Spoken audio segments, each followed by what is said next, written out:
Halo, semoga Anda semua sehat ya. Pada saat ini, saya yakin Anda semua telah menyelesaikan proposal bab 1 sampai bab 2, karena itu merupakan syarat dari ujian tengah semester. Selanjutnya adalah penulisan proposal bab 3. Bab 3 berjudul prosedur penelitian. Apa saja isinya? Saya akan jelaskan berdasarkan riset kuantitatif dan kualitatif, dan juga proyek ya, kalau ada yang mengerjakan proyek. Jadi saya akan jelaskan satu persatu.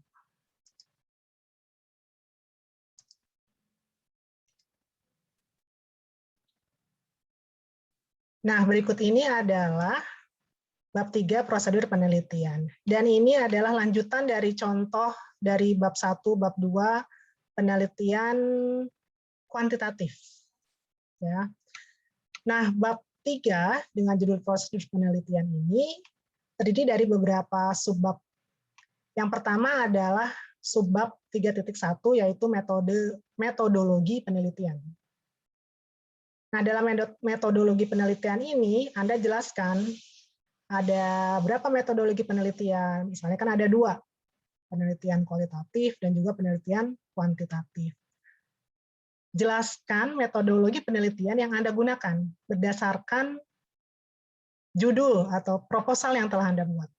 Ya, kalau di sini contohnya adalah kuantitatif. Ini sebenarnya masih kurang penjelasannya untuk metodologi penelitian. Jadi jelaskan lagi bagaimana sih metodologi kuantitatif itu, syaratnya apa, dan sebagainya. Ya. Dan selalu juga kaitkan dengan riset yang Anda buat. Subbab 3.2 yaitu metode penelitian.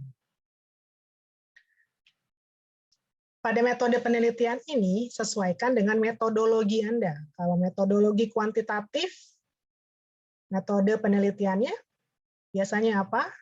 Lihat lagi judul yang Anda buat. Misalnya Anda menggunakan metode survei. Ya.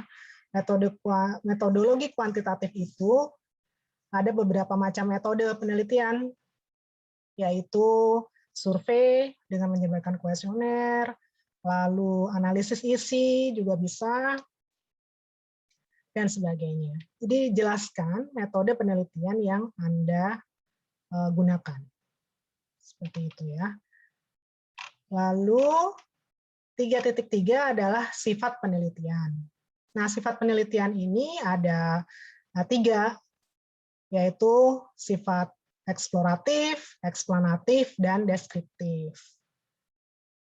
Tidak perlu tulis semuanya, tapi tuliskan apa sifat penelitian yang Anda buat. Biasanya sifat penelitian yang dibuat itu adalah deskriptif, atau eksplanatif, atau eksploratif. Jadi terserah Anda. Dan jelaskan apa itu sifat penelitian yang Anda gunakan. Ya. Lalu kaitkan juga dengan riset Anda. Ya. Lalu 3.4 adalah operasionalisasi variabel. Operasionalisasi variabel untuk penelitian kuantitatif tentu ada variabel X dan variabel Y. Ya. Variabel X itu adalah independen atau yang mempengaruhi, sedangkan variabel Y itu dependen, variabel yang dipengaruhi. Nah, seperti ini. Variabel X-nya apa? Contoh di sini adalah pengaruh website. Ya, dia sebagai X. Ini dimensinya. Ini sangat bagus ya dengan operasionalisasi variabel seperti ini. Jadi memudahkan Anda nanti untuk membuat kuesionernya. Ya, buat seperti ini. Ini dimensi dari variabel X. Ini indikatornya. Lalu variabel Y. Itu keputusan pembelian, di sini contohnya. Ini dimensinya apa saja. Ya, lalu pernyataan yang nanti akan dibuat di kuesioner. Kalau Anda belum memahami bagaimana membuat pernyataan, tinggalkan saja, tidak perlu untuk membuat pernyataan kuesioner. cukup Anda tuliskan apa saja variabel X dan variabel Y-nya dan dimensi-dimensinya.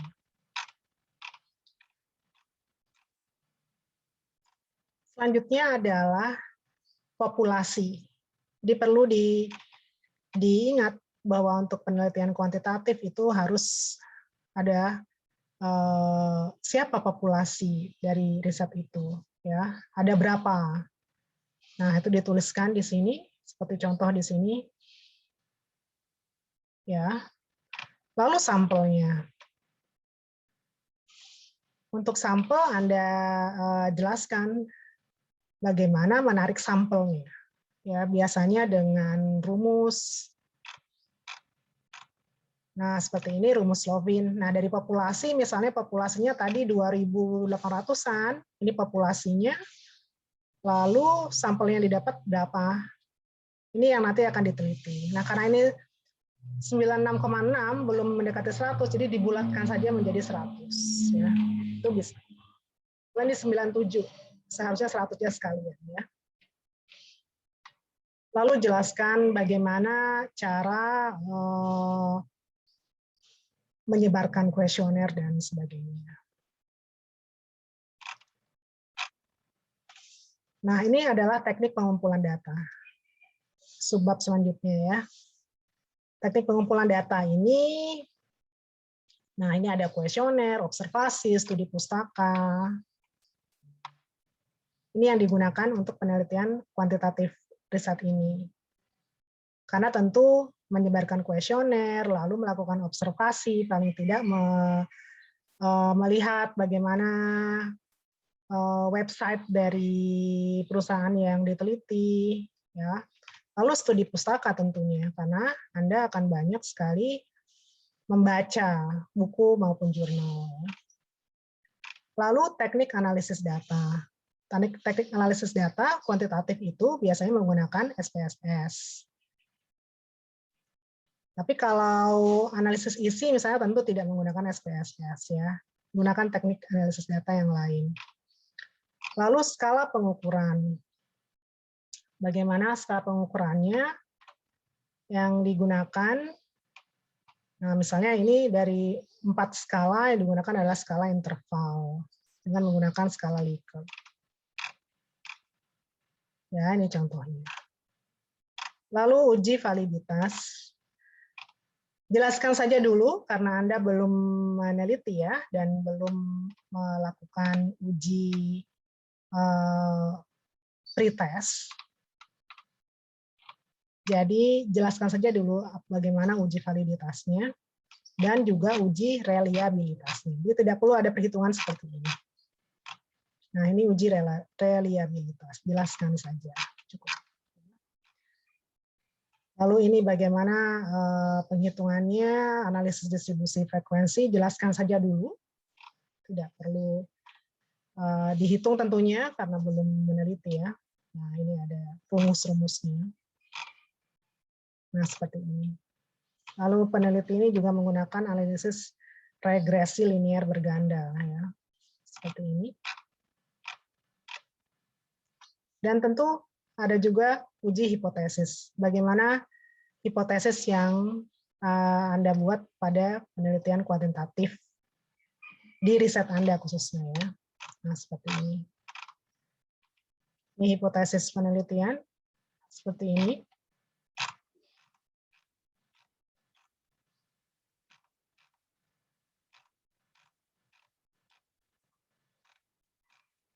Ya. Tentunya Anda harus banyak membaca buku tentang teknik riset komunikasi atau riset sosial ya. Cari buku yang mudah untuk Anda, yang mudah untuk Anda baca dan akses, dan gunakan itu sebagai referensi. Karena di bab 3 ini adalah rencana ya, namanya juga rencana atau prosedur penelitian, bagaimana Anda melakukan penelitian nanti. Jadi bukan harus ada hasil, tidak tentunya. Tidak seperti itu ya. Baiklah, selanjutnya adalah contoh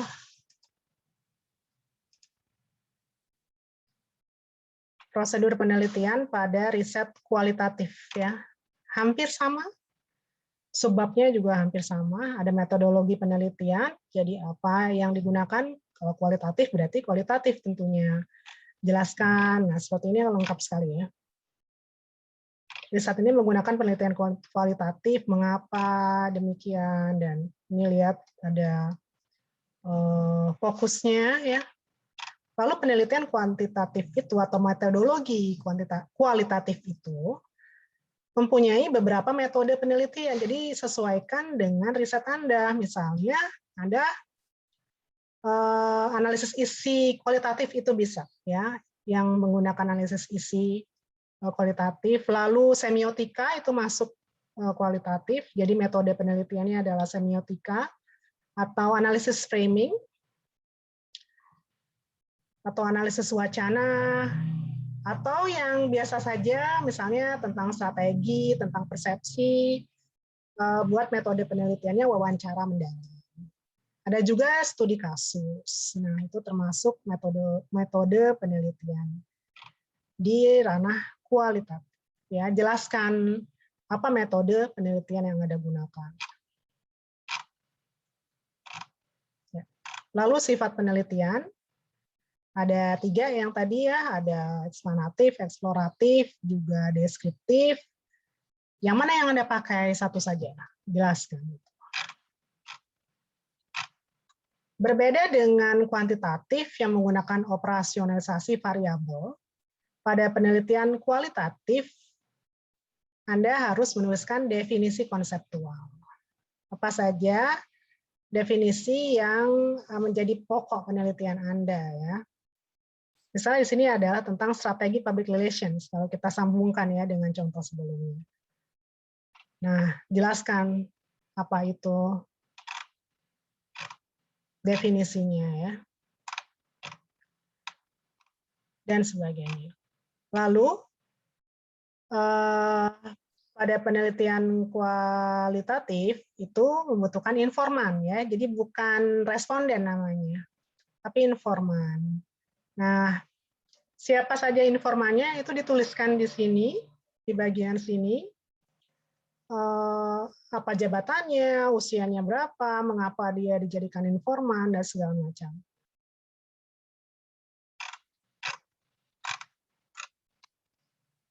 Kalau untuk penelitian dengan metode analisis semiotika maupun framing, tentu tidak ada informan ya. Jadi itu menggunakan analisis isi yang kualitatif juga tidak menggunakan informannya karena yang meneliti adalah peneliti sendiri. Jadi diganti dengan apa atau unit analisis dari penelitian ini. Ya. Lalu di sini adalah teknik pengumpulan data. Nah, ini ada data primer, lalu data yang lain, ada observasi, ada data sekunder ya. Metodenya seperti apa, ini sangat lengkap. Lalu teknik analisis data. Nah, teknik analisis data sesuaikan teknik analisis data kualitatif itu bagaimana. Lalu ada teknik keabsahan data. Apa yang triangulasi apa yang Anda gunakan, keabsahan data mana yang Anda gunakan pada penelitian. Nah, ini ada daftar pertanyaan. Kalau memang belum mengerti tidak usah dibuat dulu daftar pertanyaannya. Ini sama dengan yang tadi ada pernyataan dalam kuesioner ya kalau di kuantitatif, jadi tidak perlu dulu. Nah, bagaimana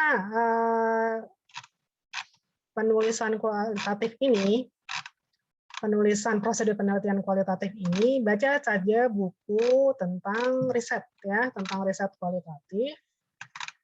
Cari buku yang mudah yang dapat Anda akses. Gitu. Untuk selanjutnya, kita bisa diskusi melalui WhatsApp group ya, atau channel-channel yang lain. Anda boleh menghubungi saya Dan setelah Anda membaca dan menyimak materi prosedur penelitian ini, saya harap Anda bisa melanjutkan penelitian ke proposal bab 3 dari riset. Ya, selamat mengerjakan, semoga sehat dan mudah semuanya.